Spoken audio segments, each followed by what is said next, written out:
অবরুদ্ধ গাজায় ইসরায়েলি দখলদার বাহিনীর আগ্রাসন চলছে।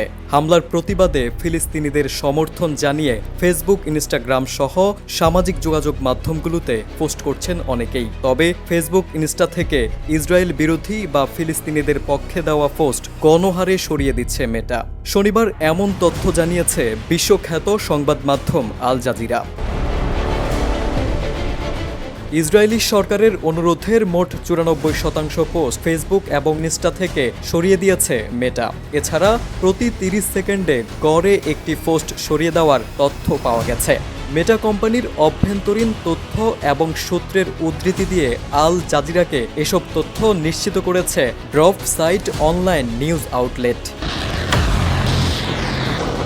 এদিকে ড্রপ সাইট জানিয়েছে মেটা কর্তৃপক্ষ 2023 সালের শেষের দিকে ফেসবুক এবং ইনস্টাগ্রাম জুড়ে আনুমানিক 38.8 মিলিয়ন পোস্ট সরিয়ে দিয়েছে। মেটার ফাঁস হওয়া নথিগুলোতে দেখা যায় ইসরায়েল মূলত আরব এবং মুসলিম সংখ্যাগরিষ্ঠ দেশগুলোর ব্যবহারকারীদের লক্ষ্য করে পোস্ট সরিয়ে দেওয়ার অনুরোধ বেশি করেছে এবং মেটাও তা অনুসরণ করেছে।